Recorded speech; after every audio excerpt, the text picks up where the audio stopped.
జపాన్లో తరచూ భూకంపాలు రావడానికి భౌగోళిక పరిస్థితులు కారణమవుతున్నాయి. ప్రశాంతంగా నిద్రపోతున్నప్పుడు, సరదాగా గడుపుతున్నప్పుడు ఉన్నటువంటి పెద్ద పెద్ద శబ్దాలు వినిపించి ఒక్కసారిగా భూమి ఊగిపోతే ఎలా ఉంటుంది? తలుచుకుంటేనే వెన్నులో వణుకు పడుతుంది కదా. కానీ జపాన్ ప్రజలకు ఇదో నిత్యగండం. ఎప్పుడు భూకంపం వస్తుందో తెలియదు.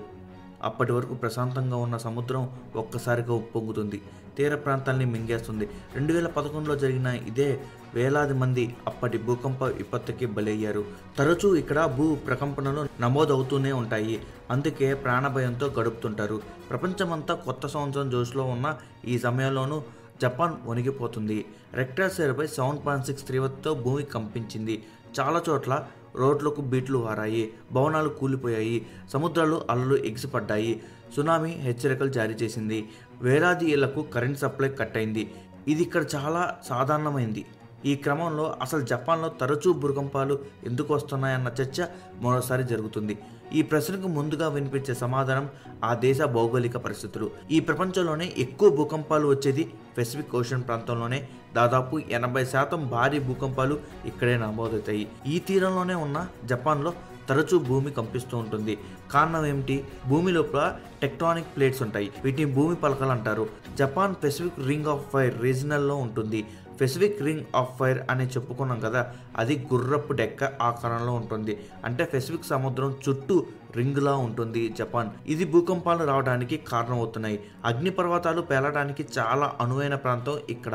ఫిలిపియన్ సీ ప్లేట్ మీద పెసిఫిక్ ప్లేట్లు ఉంటాయి. వీటిని టెక్నికల్గా కాంటినెంటల్ ఓషన్ ప్లేట్స్గా పిలుస్తారు. ఈ టెక్టానిక్ ప్లేట్స్ ఒక్కదానికొకటి ఢీ కొట్టుకునే ప్రాంతాల్లో ఉంది జపాన్. అందుకనే పదే పదే ఇక్కడ భూకంపాలు వస్తుంటాయి.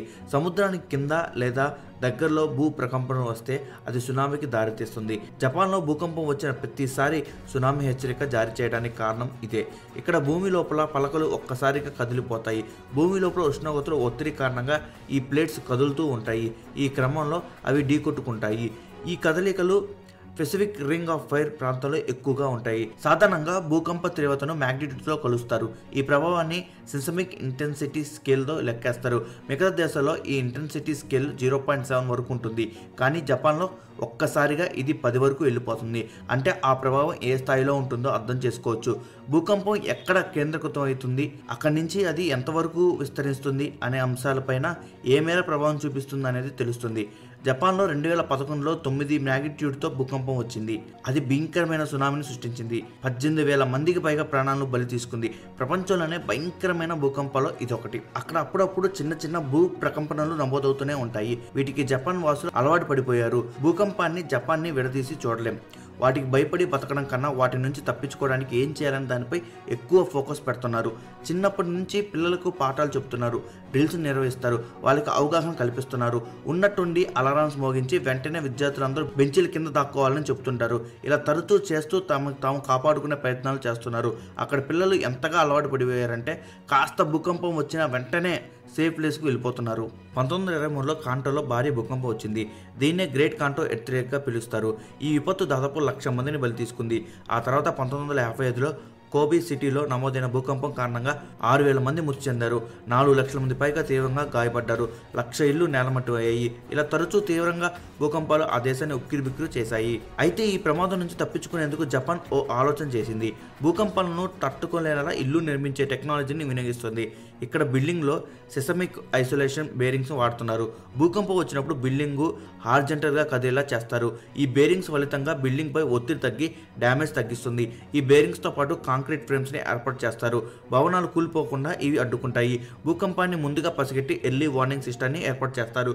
ఎప్పుడైనా భూమి కంపించినప్పుడు గ్యాస్, ఎలక్ట్రిసిటీ సప్లై నిలిచిపోతుంది. ఆటోమేటిక్ ఫైర్ అలారం సిస్టంతో నష్టాన్ని చాలా వరకు కంట్రోల్ చేయగలుగుతున్నారు. మరో కీలక విషయం ఏంటంటే ప్రభుత్వం ప్రత్యేకంగా స్ట్రిక్ట్ బిల్డింగ్ కోడ్ని తీసుకొచ్చింది. నిబంధనల ప్రకారమే భవనాలు నిర్మించాలి. భూకంపం తీవ్రతను తట్టుకునేలా అన్ని జాగ్రత్తలు తీసుకోవాలి. అంతేకాదు జపాన్లో అన్ని బిల్డింగ్స్ 10 ఏళ్లకు ఒకసారి పరిశీలిస్తారు. ఏమైనా లోతుపాట్లు ఉంటే వెంటనే సర్చ్ చేసుకోవాలి అని ఆదేశిస్తారు. ఈ విషయంలో చాలా ఖచ్చితంగా వ్యవహరిస్తుంది ప్రభుత్వం. రూల్స్ పాటిస్తున్న బిల్డింగ్స్ని ఇన్సూరెన్స్ కంపెనీలు ఆఫర్లు ఇస్తాయి. తక్కువ ప్రీమియంతోనూ బీమా ఇచ్చేస్తున్నారు. ఇన్ని జాగ్రత్తలు తీసుకుంటేనే కానీ ఎంతో కొంత ప్రభావం తగ్గడం లేదు. కాకపోతే సునామీ నుంచి తప్పించుకోవడానికి ఏ దారి ఉండదు. అలాంటి విపత్తు విరుచుకుపడినప్పుడు మాత్రం భారీ నష్టాన్ని చవిచూడాల్సి వస్తుంది. సో ఫ్రెండ్స్, ఈ వీడియో మీకు నచ్చితే లైక్ చేయండి, షేర్ చేయండి, సబ్స్క్రైబ్ చేయండి. నా ఛానల్లో షార్ట్స్ కూడా ఉంటే ఒకసారి వెళ్ళి చూడండి. మీకు నచ్చితే మీ ఫ్రెండ్స్కి షేర్ చేయండి. మీ అభిప్రాయాన్ని కామెంట్ బాక్స్లో చెప్పండి. ఖచ్చితంగా షేర్ చేయండి.